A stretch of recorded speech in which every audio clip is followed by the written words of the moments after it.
When she enrolled at South Mountain High School, Azelia Eros at first didn't pay much attention to the police officer on school grounds. Students had a rapport with a uniformed cop at the South Phoenix Public School back then, Eros said. But recently, she started viewing the officer differently. Ever since getting involved with immigrant rights organization Puente around 2 years ago, I know not only I, but a lot of my friends get really anxious when they see a gun, Eros explained. Just because what we've learned from guns is that they go off. Eros started hearing about confrontations between these campus cops, known as school resource officers, and students. She thought about how a badge represents power, and how power can be abused. And these days, 16-year-old Eros is working with Puente to demand that the district remove all armed personnel from campuses. We're not trying to kick out the SRO, Eros said in an interview on Wednesday at Puente's office near the state capitol. It's the whole thing of having the gun on campus. It's not okay for our mental state and well-being. An avid math student, Eros wants to become a psychiatrist who specializes in working with LGBTQ teenagers. In an adjacent room, activists were making signs opposing campus cops in advance of a district board's meeting the next day. But recently, the campaign has acquired new urgency. After the Parkland, Florida, school shooting in February, President Trump endorsed an NRA idea to arm certain trained teachers. Arizona Governor Doug Ducey released a plan that included more funding for school resource officers in response to fears about school safety. His plan, however, never made it out of the state legislature. For the past several months, activists have pushed back on these proposals, asking the Phoenix Union High School District Governing Board to remove armed personnel from schools. They say that disciplinary policies enforced by campus cops disproportionately target students of color, contributing to a school-to-prison pipeline. Frustrations are mounting.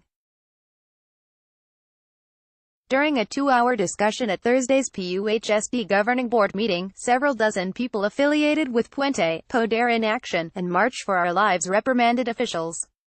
They demanded that board members do more to end guns on campus, urged them to listen to the community's concerns, and criticized a plan to hire armed, safety, and security specialists for the district. Activists say that the district's plan makes no sense. They argue that an armed security staffer, who might also be a reserve police officer, is just an SRO by another name. PUHSD recently lost 3 SROs. A 3-year federal grant known as Community-Oriented Policing Services, or COPS, allowed the Phoenix Police Department to assign more SROs. After the grant was phased out this summer, it reduced the number of SROs across PUHSD schools to 9. Partly in response to the end of the COPS grant, PUHSD is seeking to modernize its security strategy. Last month, the district approved the Next-Gen Safety and Security Plan, which calls for a reduced number of SROs and upgraded security measures. The district is also trying to incorporate restorative justice, a model for scaling back the use of suspensions and expulsions in favor of dialogue and students taking responsibility for their behavior. Under the district's plan, the number of SROs could be reduced to 6 or even 3, depending on school safety needs and whether the pilot effort is successful. Activists disagrees on several key elements. This week, Puente sent a formal list of proposed amendments and revisions to the plan,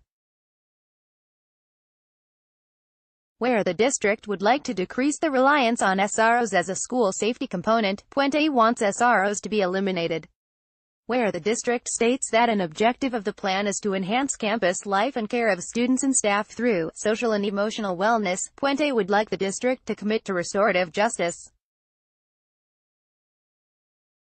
According to the latest version of the PUHSD plan, the district will hire 1 or more security specialists, non-uniformed, sworn peace officers who would be employed by the district, not the Phoenix Police Department. The security specialist would conduct active shooter training sessions and serve as a liaison with law enforcement. The security specialist could be armed in order to prevent a tragic school shooting, but his or her weapon would be concealed, according to the Next Gen plan. There has not been a recent high-profile violent incident between a Phoenix school resource officer and a student.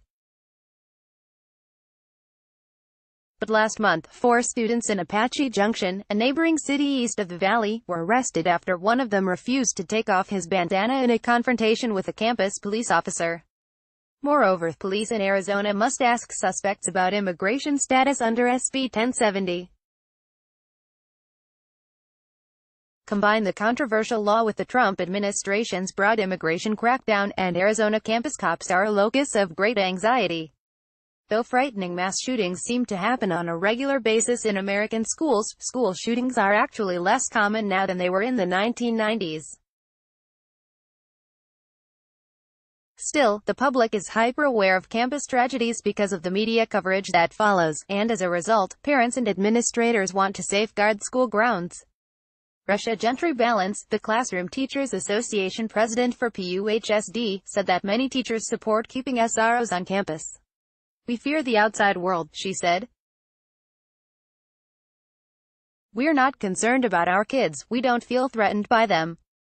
But we do feel like we need protection from the outside world that might come on our campus and influence our campus. That would be our concern," she added. If the SROs are gone, what then? Gentry Balance empathizes with the concerns of the activists. But contrary to their claims, she said, there is no significant friction between Phoenix SROs and their students, much less a single violent incident. The accusation that district staff and board members are ignoring the activists isn't true, she said. "I just feel like they keep saying, 'You're not listening,'" Gentry Balance said. "What they mean is, 'You're not doing what we want.'" Puente counters that SROs haven't been an effective countermeasure to prevent gun violence in schools. SROs haven't been the first to the front lines for those interventions, said Maxima Guerrero, the lead organizer of the Parkland massacre, threw a spotlight on that problem.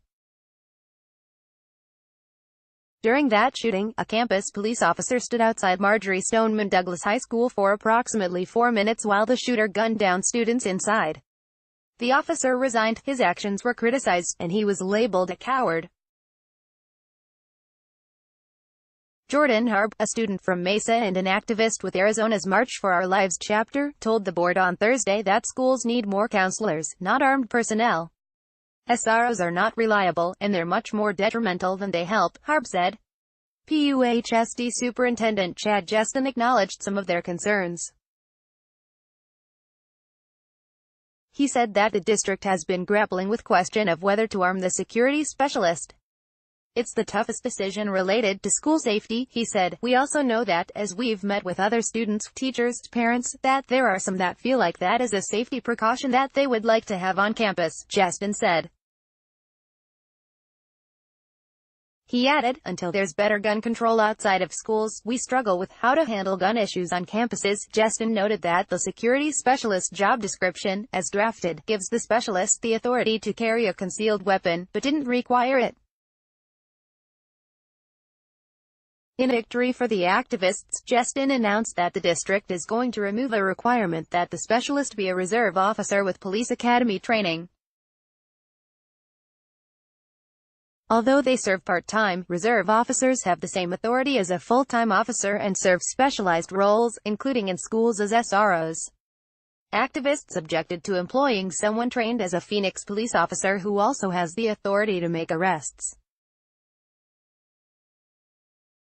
Jeston said that it was not their intention to employ someone with the ability to arrest students, they just wanted a security specialist who was highly trained. "That's something that we've heard loud and clear," Jeston said. Expand attendees at a Phoenix Union High School District Governing Board meeting on September 6 demanded that the district remove armed personnel from school grounds.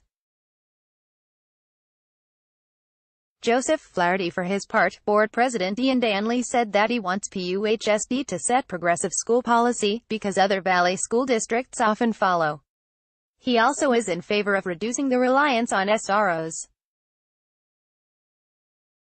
From his point of view, the Next Gen plan meant that the district had successfully reduced the number of officers from 12 to 9, a good step, Danley said. But during town hall meetings with community members, Danley said, other people have expressed strong support for SROs. The highly polarized debate has reached an impasse. This board is now stuck in this really tough spot, and the administration, in many ways, of like, what do we do? Danley said. Because this community is not in alignment, and although he defended the district against accusations that officials didn't see community input, Danley also acknowledged that the board could have and should have done many things differently. It's the toughest issue we've faced, Danley said. And I'm not sure I'm up for this leadership moment. After the meeting, Guerrero said that it's a huge improvement that Justin is willing to remove the reserve status component to the security specialist's job description. It's also a positive step that the board is now starting to ask questions about what they voted on and passed at the last meeting, Guerrero said. Their activism has forced the board to take the issue of guns on campus seriously, she said. Nevertheless, the student activists have no plans to stop. Eros is working to start a chapter of Puente at South Mountain as a student club. Life would be better without guns and officers on campus, she said, because students could concentrate on their studies. They wouldn't have to worry about an armed officer watching over them in the hallway or the cafeteria. Without the weapon, I think it would make us feel safer, Eros said. And have us not worry so much about the gun and more about what we need to, which is our education.